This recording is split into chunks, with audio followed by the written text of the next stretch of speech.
80,000, কারো মজুরি 10,000, 8,200।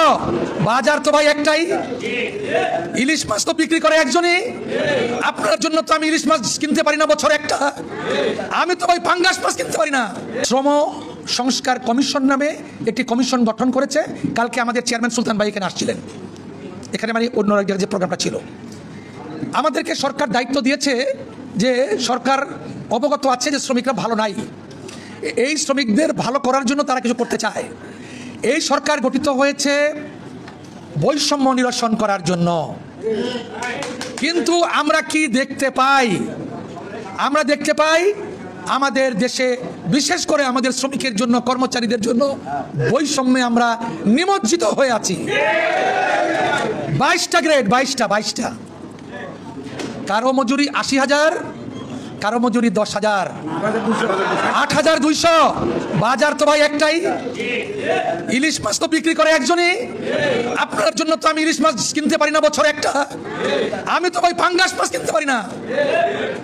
কাজেই এই বৈষম্যহীন সমাজ কিভাবে গঠন করা যাবে যখন আমার মজুরি আর তার মজুরির মধ্যে আকাশ পাতাল তফাৎ থাকবে?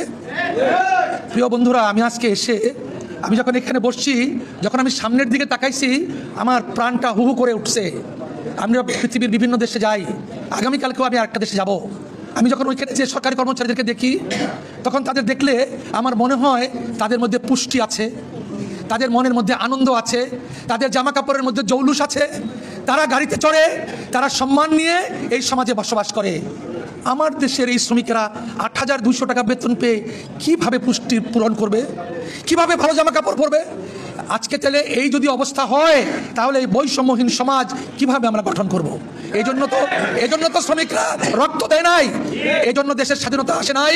আমরা চাই, আবারও জোর দিয়ে বলতে চাই, এই 22টিকে কমিয়ে 10টি গ্রেড তৈরি করে আমাদের বৈষম্য কমাতে হবে। প্রিয় বন্ধুরা, কর্মচারী সমন্বয় পরিষদের যে 5 দফা দাবি আমরা এখানে দেখেছি, তার মধ্যে একটি আমি বললাম। এরপরে আছে টাইম স্কেল, সিলেকশন গ্রেড, এগুলো সবাইকে দিতে হবে। আমাদের কমিশনের কাছে, কমিশন গঠন করার পরে আমরা শ্রমিকের কথা শুনতে চেয়েছি, কর্মচারীদের কথা শুনতে চেয়েছি। কাঁধে ঝোলা ব্যাগ নিয়ে দেশে দেশে ঘুরে বেরিয়েছি। টেকনাফ থেকে তেঁতুলিয়া, রূপসার থেকে পাথুরিয়া, চারণের বেশে দেশে দেশে ঘুরে আমরা মানুষের কথা শুনেছি, শ্রমিকের দুঃখ দুর্দশার কথা শুনেছি। আমরা দেখেছি মানুষ কত অসহায়, শ্রমিকেরা, কর্মচারীরা কত অসহায়। আমরা এই অসহায় থেকে মুক্ত জীবন চাই, আমরা ভালোভাবে বাঁচতে চাই। পুত্র, কন্যা, স্ত্রী, বাবা মা, পরিজনদেরকে নিয়ে আমরা একটা সম্মানজনক জীবনযাপন করতে চাই। প্রিয় বন্ধুরা, এই কাজটি করবার জন্য আমাদেরকে ঐক্যবদ্ধ হইতে হবে, আমাদেরকে দৃঢ় কণ্ঠে ঘোষণা করতে হবে, দুনিয়ার মজদুর এক হোক, দুনিয়ার মজদুর। এইভাবে আমাদের স্লোগানে মুখরিত করতে হবে। আমাদের দাবিগুলোকে আমাদেরকে ঘোষণা করতে হবে। দাবি আদায় না হওয়া পর্যন্ত শ্রমিকেরা, কর্মচারীরা রাজপথে থাকবে।